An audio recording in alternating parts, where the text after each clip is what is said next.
Hello friends, स्वागत है आपका आपके अपने YouTube channel the age of science में।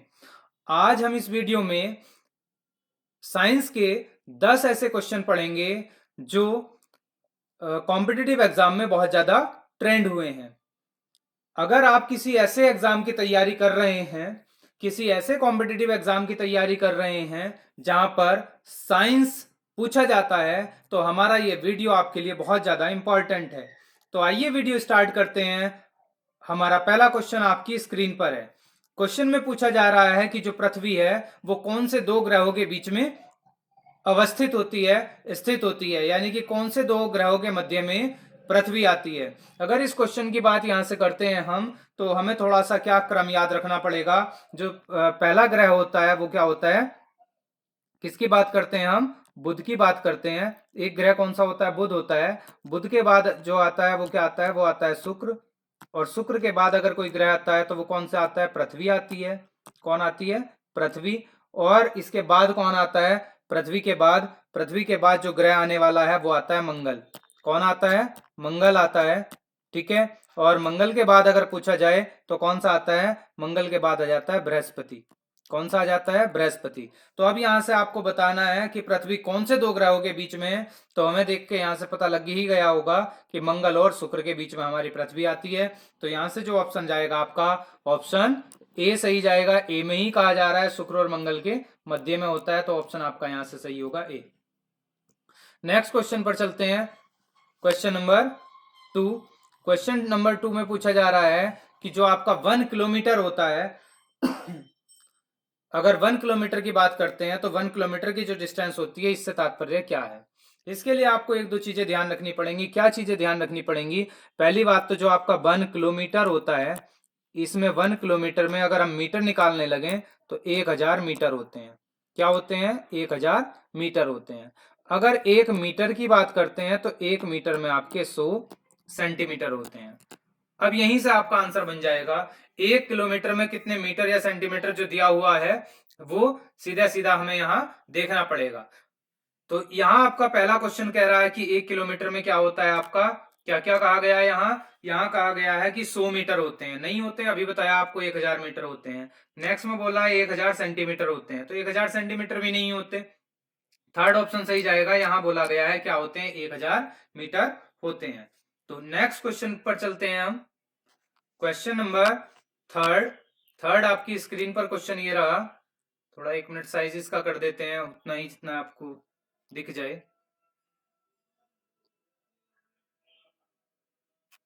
कह रहा है कि जो आपकी 100 डेसिबल की आवाज होती है, 100 डेसिबल की आवाज होती है। देखो डेसिबल क्या होता है, एक क्वेश्चन यहां से ही हो गया आपका।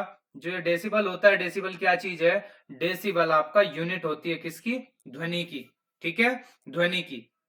ध्वनि की जो यूनिट होती है वो क्या होती है, डेसिबल होती है। तो ये क्वेश्चन तो यहां से बन गया।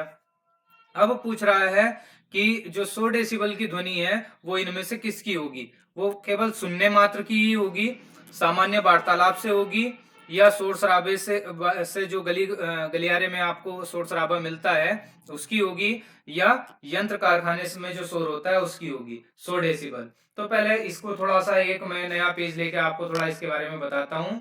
देखिए यहाँ बताते हैं, हमारे पास जगह है, यहाँ थोड़ा सा बता देते हैं इससे क्या क्या तात्पर्य है। तो यहाँ आपको एक दो चीजें ध्यान रखनी पड़ेंगी। पहले आपको ध्यान रखना पड़ेगा कि अगर जो 190 डेसिबल की अगर हम बात करते हैं तो 190 डेसिबल आपको किससे मिलती है, ये 190 डेसिबल किससे मिल जाती है आपको, ज्वालामुखी विस्फोट से। किससे मिलती है, जो ज्वालामुखी होता है, ज्वालामुखी, और इसका जो विस्फोट होता है, क्या होता है, ज्वालामुखी का विस्फोट। अगर इसकी बात करें आपको तो इससे मिलती है 190 डेसिबल की।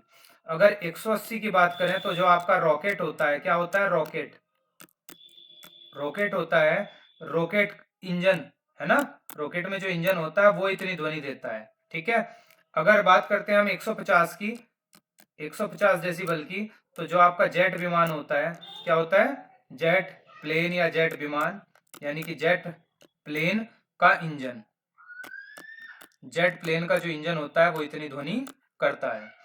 अगर बात करते हैं हम 100 डेसिबल की, जो हमारा क्वेश्चन में कहा गया है, 100 डेसिबल कौन कौन करता है, 100 डेसिबल जो वाहन होते हैं वाहनों के इंजन करते हैं, जो वाहन होते हैं वाहनों का के इंजन, वाहनों के इंजन कौन करते हैं? वाहनों के इंजन करते हैं। और क्या करते हैं? जो यंत्र कारखाने होते हैं यानी कि मशीनरी होती है वो भी इतना ही करती है। और जो शेर दहाड़ता है, अगर शेर की हम दहाड़ पढ़ने लगे, शेर की दहाड़ वो भी इतनी होती है, शेर की दहाड़ भी इतनी होती है।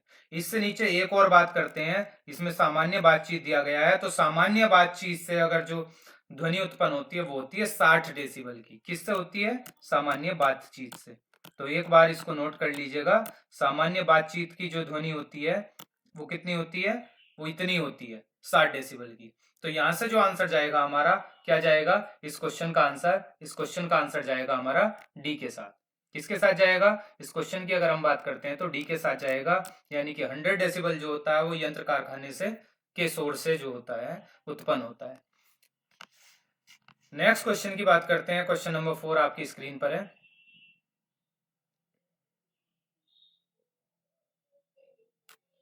क्या कह रहा है क्वेश्चन? क्वेश्चन में कहा जा रहा है अगर चालू नाभिकीय रिएक्टर में कंट्रोल छड़ों का उपयोग नहीं किया जाए तो क्या होगा? यानी कि जो नाभिकीय रिएक्टर होता है, पहली बात तो नाभिकीय रिएक्टर ही क्या है? नाभिकीय रिएक्टर में एक्चुअली क्या होता है किसी रेडियो एक्टिव सब्सटेंस जो होता है उससे क्या निकाले जाते हैं? इलेक्ट्रॉन निकलते हैं। यानी कि नाभिकीय रिएक्टर इलेक्ट्रॉन के इजेक्शन पर वर्क करता है, यानी कि इलेक्ट्रॉन के सॉरी इलेक्ट्रॉन के नहीं, न्यूट्रॉन के निकलने पर वर्क करता है। न्यूट्रॉन निकलते हैं, जो न्यूट्रॉन निकलते हैं ये न्यूट्रॉन बहुत ज्यादा गति से निकलते हैं। तो गति को कम करने के लिए इसमें क्या किया जाता है? नाभिकीय रिएक्टर में भारी जल का भी प्रयोग किया जाता है। किसका प्रयोग किया जाता है? भारी जल का। भारी जल का प्रयोग किसके रूप में किया जाता है? मंदक के रूप में।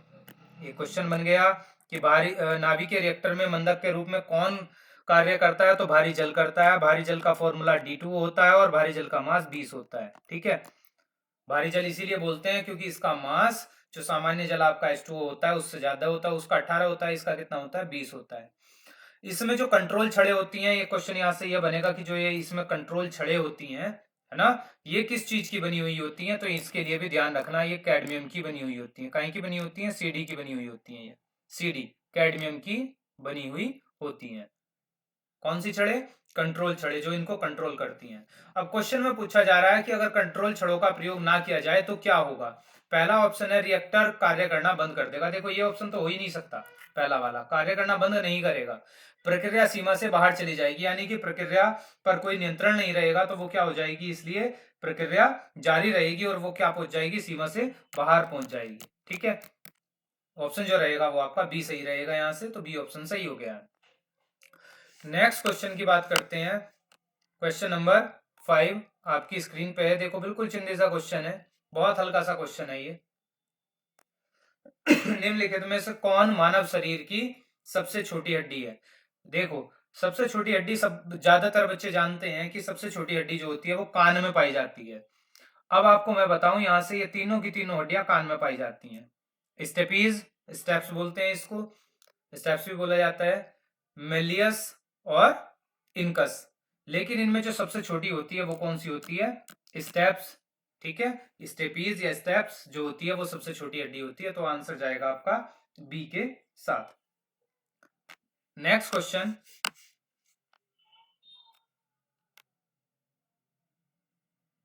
नेक्स्ट क्वेश्चन आपकी स्क्रीन पर है। अगर क्या करें, हमारा जो पेनक्रियाज है, पेनक्रियाज खराब हो जाए तो क्या होगा? मतलब इससे क्या इफेक्ट हमारी बॉडी पर पड़ेगा अगर हमारा पेनक्रियाज खराब हो जाए तो? देखो पेनक्रियाज क्या करता है, बेटा ध्यान रखिएगा, पेनक्रियाज का क्या कार्य होता है? पेनक्रियाज हमारी बॉडी को दो हार्मोन देता है। कौन कौन सी हार्मोन होती हैं? पहली जो देता है वो देता है इंसुलिन। पहली हार्मोन जो देता है वो कौन सी देता है? इंसुलिन। अगर हम फर्स्ट हार्मोन की बात करें तो कौन सी हार्मोन देता है? फर्स्ट वाली देता है इंसुलिन।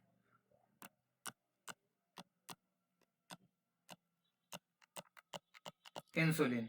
और दूसरी कौन सी देता है? दूसरी देता है ग्लूकागोन। ग्लूकागोन।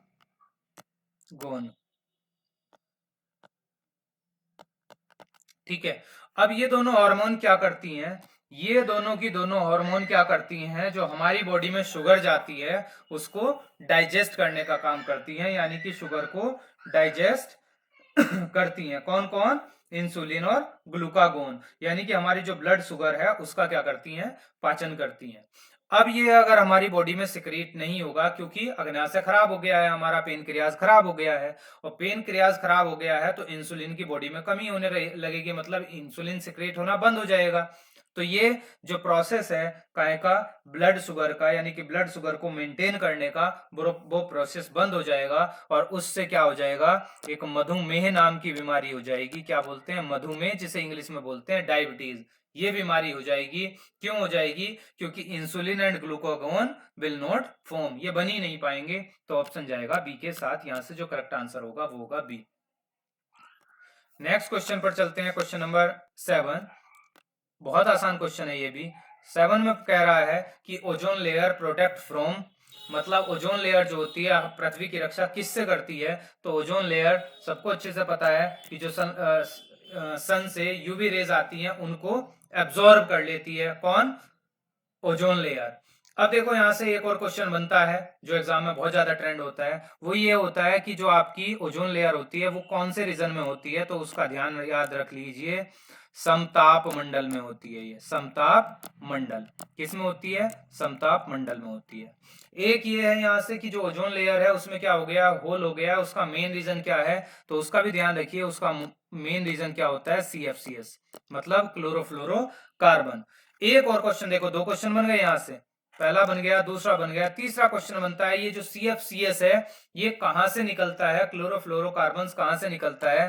तो ये जो AC होती है आपकी, और क्या होता है, रेफ्रिजरेटर होता है, यहां से निकलता है। चौथा क्वेश्चन बनता है कि उनमें AC और रेफ्रिजरेटर में ऐसा क्या लगा हुआ होता है जिससे ये निकलता है? तो वहां पर क्या, फ्रियोन, क्या लगा हुआ होता है? फ्रियोन नाम का एक तंतु लगा हुआ होता है, फिलामेंट लगा हुआ होता है जो कूलिंग का काम करता है। उससे क्या निकलती है? क्लोरोफ्लोरोकार्बन्स निकलती है, और वो क्या करती है? डिके करती है, मतलब क्षय करती है किसका? ओजोन परत का। तो यहां से आपको 5 क्वेश्चन देखने के लिए मिले, एक जो क्वेश्चन दिया गया था, 4 आपके को एक्स्ट्रा फैक्ट में मिल गए हैं। नेक्स्ट क्वेश्चन पर चलते हैं, क्वेश्चन नंबर 8 आपकी स्क्रीन पर है, क्वेश्चन नंबर 8। और 8 में क्या पूछा जा रहा है आपसे? पूछा जा रहा है कि भारत के किस राज्य में मानसून का आगमन सबसे पहले होता है? भारत के किस राज्य में मानसून का आगमन पहले होता है? तो देखिए, जो हमारा ये भारत है, ये हमारा भारत है, तो यहाँ पे एक एक राज्य यहाँ पर है। क्या नाम है इसका? इसका नाम है केरल। ठीक है, क्या नाम है इसका? केरल। और इसी केरल में जो है मानसून सबसे पहले आता है। कब आता है अगर पूछ लिया जाए तो 1 जून को आता है। कब आता है? 1 जून को मानसून, यानी कि सबसे पहले यहीं पर आता है। इसके बारे में कई चीजें आपको पहले भी बता चुके हैं। केरल में ही क्या है, आपकी शांति घाटी है। केरल का लिटरेसी रेट सबसे ज्यादा है। केरल एक ऐसा राज्य है जहां पर पुरुषों की संख्या महिलाओं से कम है। और यहीं का क्या फेमस है? नारियल फेमस है, नारियल की खेती यहाँ पर होती है। यहाँ पर इसे मसालों का बगीचा कहा जाता है केरल को, क्योंकि जो पुर्तगाली आए थे उन्होंने अपना मसालों का व्यापार यहीं से शुरू किया था। ठीक है, तो ऑप्शन जाएगा यहाँ से केरल के साथ, मतलब डी के साथ। Next question, question number 9।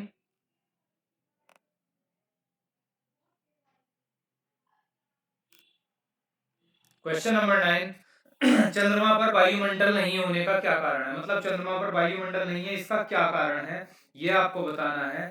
क्या वो कारण है जो चंद्रमा पर वायुमंडल नहीं है? तो देखिए, इसका जो मेन कारण है, याद रखिएगा, क्या? Escape velocity. एस्केप वेलोसिटी जो होती है, अगर हम एस्केप वेलोसिटी की बात करते हैं, तो हमारी जो एस्केप वेलोसिटी होती है गैस मॉलिक्यूल्स की, ठीक है, वो क्या होती है?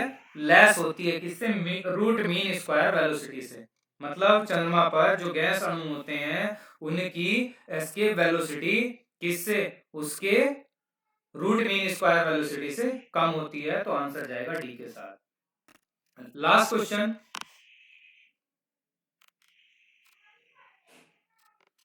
निम्नलिखित लवणों में से सागरीय जल लवणता में किसका अधिकतम योगदान है? यानी कि हमारा जो जल होता है किसका? सागर का जल, मतलब कहाँ का समुद्री जल होता है उसमें कौन कौन से लवण पाए जाते हैं। पहले एक क्वेश्चन ये बनेगा कि कौन कौन से लवण पाए जाते हैं और कितने कितने % पाए जाते हैं, और क्वेश्चन में पूछा गया है कि सबसे ज्यादा कौन सा होता है। तो यहाँ देखिए ध्यान रखिए, जो हमारा NaCl होता है, अगर NaCl की बात करते हैं सोडियम क्लोराइड की, तो ये कितना होता है, ये होता है 77.8%। अगर दूसरे की बात करते हैं तो दूसरा होता है MgCl2। MgCl2 को क्या बोलते हैं, मैग्नीशियम क्लोराइड। ये कितना होता है, 10.9% होता है। नेक्स्ट MgSO4 की बात करते हैं, MgSO4, तो ये कितना होता है, ये 4.7% होता है। नेक्स्ट अगर CaSO4 की बात करते हैं, जो CaSO4 होता है वो कितना होता है, 3.6% होता है। K2SO4 की बात करते हैं तो K2SO4 कितना होता है, 2.5% होता है। बाकी जितने होते हैं वो सब 1% से कम ही होते हैं, बहुत सारे होते हैं जो 1% से कम होते हैं। यहाँ पूछा जा रहा है कि सबसे ज्यादा कौन सा है, तो आंसर आपके सामने है, सबसे ज्यादा कौन सा है, सोडियम क्लोराइड होता है। ठीक है बेटा, तो ये हमारा क्या था, आज का हमारा ये लास्ट क्वेश्चन था। आपको आप कमेंट करके बताइए कि आप वीडियो आपको कैसा लगा। हमारे नेक्स्ट वीडियो जल्दी मिलेगा। खुश रहिए, आबाद रहिए। जय हिंद, जय भारत।